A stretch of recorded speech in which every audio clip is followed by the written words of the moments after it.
Hi friends, welcome to my channel. இன்னைக்கு நம்ம அருமையான ஒரு தொக்கு தான் பார்க்க போறோம். பீர்க்கங்காய் தொக்கு. நான் ஆல்ரெடி பீர்க்கங்காய் தோல் வச்சு உங்களுக்கு துவையல் வந்து செஞ்சு காமிச்சிருப்பேன். ஸோ அதோட தொடர்ச்சியாக தான் இந்த வீடியோவும் வருது. ஸோ இதில் வந்து நம்ம எப்படி வந்து சூப்பரான ஒரு தொக்கு ரெடி பண்ணுறதுன்னு பார்க்கலாம். இது வந்து சாதம், அதுக்கப்புறம் சப்பாத்தி, தோசை, இட்லியோட அவ்வளோ அருமையாக இருக்குங்க.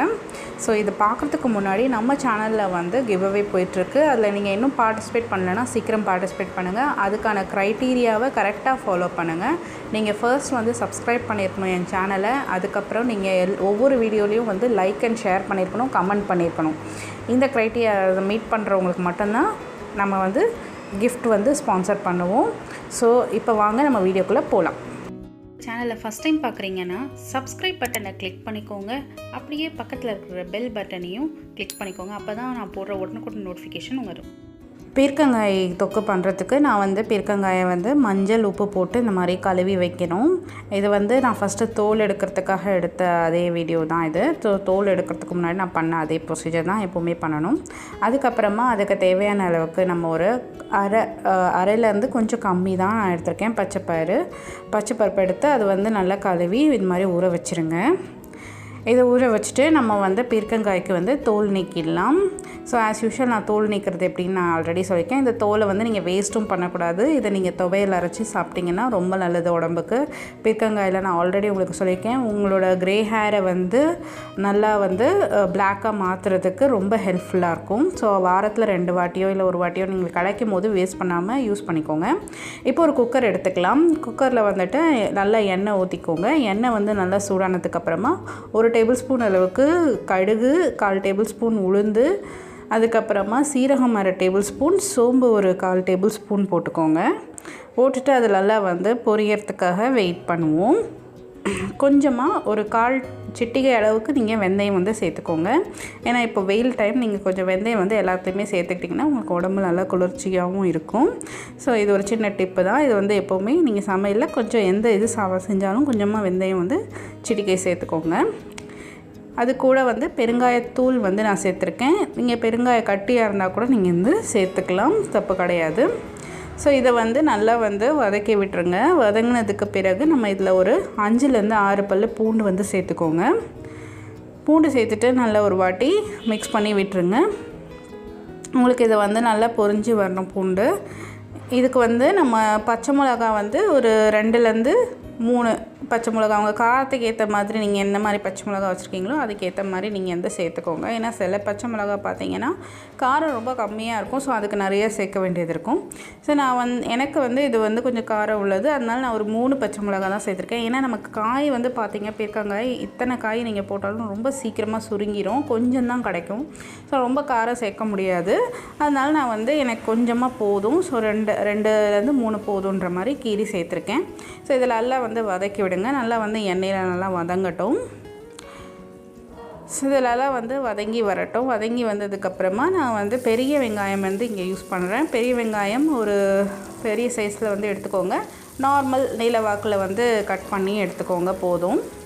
இதை வந்து நல்லா சேர்த்துட்டு நல்லா வதக்கி விடுங்க. இதுக்கு வந்து கொஞ்சம் உப்பு சேர்த்துக்கிட்டிங்கன்னா கொஞ்சம் சீக்கிரமாகவே உங்களுக்கு வந்து வதங்கி வரும்.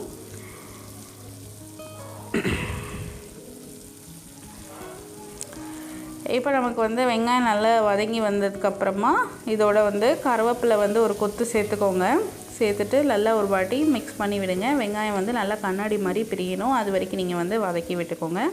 சிம்மில் வச்சுக்கோங்க. அப்போ வந்து உங்களுக்கு சீக்கிரமாகவே வதங்கிடும். ஸோ ஒரு 5-10 மினிட்ஸில் நமக்கு வந்து வெங்காயம் பாருங்கள் நல்லா வதங்கி வந்துருச்சு. இப்போ நம்ம தக்காளி சேர்த்துக்கலாம். நான் வந்து இங்கே ஒரே ஒரு தக்காளி தான் சேர்த்துருக்கேன். ஏன்னா நமக்கு கொஞ்சம் தான் கூட்டு வரும், அதனால அதுக்கேற்ற மாதிரி நீங்கள் சேர்த்துக்கோங்க. நல்லா பெரிய சைஸ் தக்காளி இருந்தது, அதனால் 1 சேர்த்துக்கிட்டேன். ரொம்ப சின்னதாக இருந்தால் நீங்கள் 2 சேர்த்துக்கோங்க, தப்பு கிடையாது.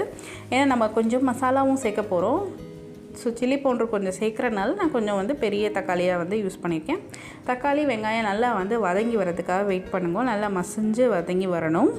ஸோ பாருங்கள், இந்த மாதிரி நமக்கு நல்லா வந்து மசிஞ்சு வந்ததுக்கப்புறமா இப்போ நம்ம பீர்க்கங்காய் வந்து சேர்த்துக்கலாம். நான் வந்து பீர்க்கங்காயை குட்டி குட்டி க்யூப்ஸாக வந்து கட் பண்ணியிருக்கேன். பார்த்திங்கன்னா இந்த மாதிரி கட் பண்ணி சேர்த்துக்கோங்க. நீங்கள் என்ன ஷேப்பில் வேணுமோ அந்த மாதிரி கூட நீங்கள் வந்து கட் பண்ணிக்கலாம், உங்களோட சாய்ஸ் தான். ஸோ இதெல்லாம் சேர்த்துக்கோங்க. சேர்த்துட்டு நீங்கள் தண்ணி எதுவும் ஊற்றாதீங்க. ஃபஸ்ட்டு வந்து நல்லா அந்த காயை வந்து எண்ணெயிலேயே வதங்க விடுங்க. ஸோ அது எண்ணெயிலேயே வதங்கி நமக்கு வந்து தண்ணி நல்லா பிரிஞ்சு வரணும். அதுதான் வந்து அப்போ தான் அதுக்கப்புறமா தான் நம்ம தண்ணியெலாம் சேர்க்கணும். ஸோ இதை பீர்க்கங்காய் மற்ற எல்லா காயும் பார்த்திங்கன்னா எல்லாமே கொஞ்சம் தண்ணி விடும். அதுக்கே தண்ணி தன்மை இருக்குது. ஸோ அதனால் தண்ணி கொஞ்சம் விடும். அதனால் நீங்கள் நிறைய தண்ணி வந்து வேஸ்ட்டாக ஊற்றாதீங்க. நல்லா எண்ணெயிலேயே வதங்க விடுங்க. நல்லா உங்களுக்கு வந்துட்டு தண்ணி விடணும். அதுக்கப்புறமா தான் நம்ம வந்து மற்ற மசாலா எல்லாமே சேர்க்கணும். ஸோ நான் ஒரு 5 மினிட்ஸ் வந்து இதை அப்படியே வந்து எண்ணெயிலேயே வதக்குறேன். அதுவாக வந்து தண்ணி விடுற அளவுக்கு நம்ம வந்து விட்டுறணும். அப்படியே வந்து வதங்கி வரட்டும். அப்போ தான் நமக்கு நல்லா டேஸ்ட்டாக இருக்கும். நீங்கள் எடுத்தோடனே தண்ணி ஊற்றி நம்ம எப்போவுமே குக்கரில் வச்சிடக்கூடாது. ஸோ அதை விட்டுருங்க. விட்டிங்கன்னா இப்போ பாருங்கள் உங்களுக்கு தெரியும் தண்ணிலாம் பாருங்கள் அங்கங்கே தண்ணி விட்டுருக்கு. ஸோ சூப்பராக தண்ணி விட்டுடுச்சு பார்த்திங்களா. இந்த மாதிரி ஸ்டேஜ் தாங்க வரணும். எந்த ஒரு பீர்க்கங்காய் புடலங்காய் இந்த மாதிரி எது செஞ்சாலும் இந்த மாதிரி தண்ணி விடுறதுக்காக வெயிட் பண்ணிக்கோங்க. இப்போ நம்ம வந்து இதில் மசாலா வந்து சேர்த்துக்கலாம். ஒரு 1/4 டேபிள் ஸ்பூன் அளவுக்கு மஞ்சத்தூள் வந்து சேர்த்துருக்கேன். அதுக்கப்புறம் மிளகாய் தூள் கொஞ்சம் ஃப்ளேவருக்காக, ரொம்ப இல்லை, ஒரு 1/2 ஸ்பூன் மட்டும்தான் நான் வந்து சேர்க்குறேன். ஏன்னா நமக்கு கூட்டு வந்து ரொம்ப கம்மியாக தான் கிடைக்க போகுது. ஆல்ரெடி நம்ம வந்து 2 பச்சை மிளகாய் சேர்த்துருக்கோம். அதனால் கொஞ்சமாக 1/2 ஸ்பூன் அளவுக்கு மட்டும் நம்ம வந்து மிளகாய்த்தூள் சேர்த்துருக்குங்க. நான் இங்கே வந்து மிளகாய்த்தூள் மல்லி வந்து வீட்டில் அரைச்ச தூள் இருந்தால் சேர்த்துக்கலாம். இல்லாட்டி நீங்கள் வந்து சில்லி பவுட்ரு, தனியாக சில்லி பவுட்ரு நீங்கள் வந்து சேர்த்துக்கலாம். காஷ்மீரி சில்லி பவுட்ரு சேர்த்துக்கிட்டாலே போதும். ஸோ இது சேர்த்துட்டு நம்ம வந்துட்டு இங்கே வந்து பச்சைப்பருப்பு வந்து சேர்த்துக்கலாம். பச்சைப்பருப்பு வந்து நாம் நல்லா ஊற வச்சு எடுத்துருக்கோம். ஸோ அந்த பச்சைப்பருப்பு வந்து நல்லா தண்ணி வடிகட்டிட்டு இதோட சேர்த்துக்கலாம். நம்ம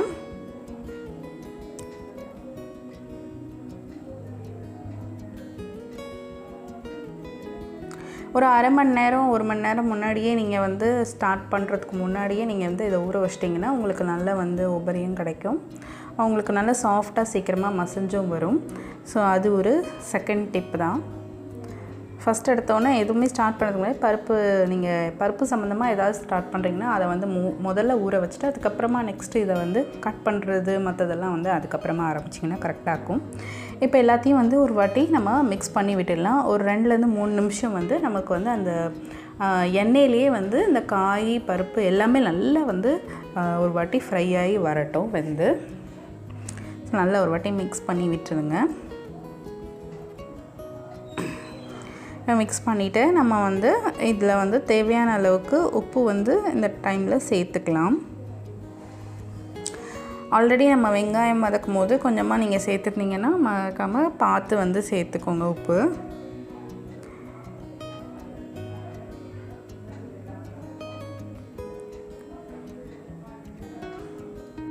ஆல்ரெடி வந்து இது தண்ணி காயின்றனால நான் ஆல்ரெடி சொல்லியிருக்கேன், உப்பு வந்து ரொம்ப கொஞ்சம் கம்மியாகவே சேர்த்துக்கோங்க. ஆல்ரெடி தண்ணி பிடிக்கிற காய் வந்து நமக்கு உப்பு கொஞ்சம் எக்ஸஸாக தெரியும். அதனால் பார்த்து வந்து சேர்த்துக்கோங்க. எல்லாத்தையும் நல்லா வந்து ஒரு வாட்டி மிக்ஸ் பண்ணி விட்டுட்டு இப்போ நம்ம வந்து தண்ணி வந்து தேவையான அளவுக்கு சேர்த்துக்கலாம். ரொம்ப சேர்க்காதீங்க, கொஞ்சமாக வந்து சேர்த்துக்கோங்க. ஆல்ரெடி நமக்கு வந்து நல்ல தண்ணி இருக்குது பார்த்திங்கன்னா தெரியும்.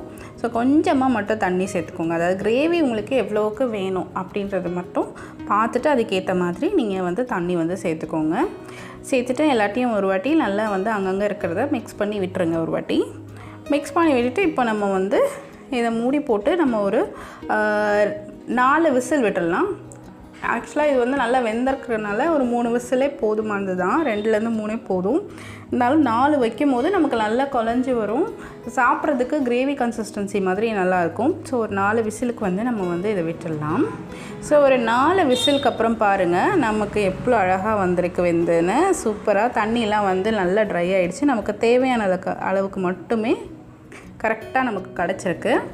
ஸோ இந்த மாதிரி தான் நமக்கு வந்து செம்ம டேஸ்ட்டாகவும் ருசியாகவும் நமக்கு வந்து இந்த கிரேவி கிடைக்கும். இந்த கிரேவி வந்து பர்டிகுலராக மற்ற சுரைக்காய் மற்ற காய்கள் போடுறதோட புடலங்காய் அதோட வந்து இது வந்து சூப்பர் டேஸ்ட்டாக இருக்குங்க. இது நீங்கள் ட்ரை பண்ணி பார்த்தீங்கன்னா கண்டிப்பாக விடவே மாட்டீங்க. தோல் எந்த அளவுக்கு உங்களுக்கு வந்து அவ்வளோ டேஸ்ட் கொடுக்குதோ அதே அளவுக்கு அந்த அந்த காயோட ஃபுல் இதுவுமே உங்களுக்கு ரொம்ப சூப்பராக இருக்கும். டேஸ்ட் ரொம்ப அட்டகாசமாக இருக்கும். நீங்கள் வந்து நான்வெஜ் சாப்பிட்ணுன்னு நினைக்கும் போது உங்களால் சாப்பிட முடியலன்னா இதை செஞ்சு பார்த்தாலே போதும், ஒரு நான்வெஜ் சாப்பிட்ட ஒரு ஃபீல் கிடைக்கும். அந்த அளவுக்கு நீங்கள் ட்ரை பண்ணி பாருங்கள். ட்ரை பண்ணாதவங்க ஜஸ்ட்டு ட்ரை பண்ணி பாருங்கள். ட்ரை பண்ணி பார்த்தவங்களுக்கு கண்டிப்பாக இது தெரியும் இது எந்த அளவுக்கு ஒரு டேஸ்டியாக இருக்கும்னு. ஸோ இந்த ரெசிபி உங்களுக்கு பிடிச்சிக்கோன்னு நினைக்கிறேன். பிடிச்சிருந்தா லைக் அண்ட் ஷேர் பண்ணுங்கள் அண்ட் மறக்காமல் நம்ம சேனலை சப்ஸ்கிரைப் பண்ணுங்கள். தேங்க்ஸ் ஃபார் வாட்சிங்.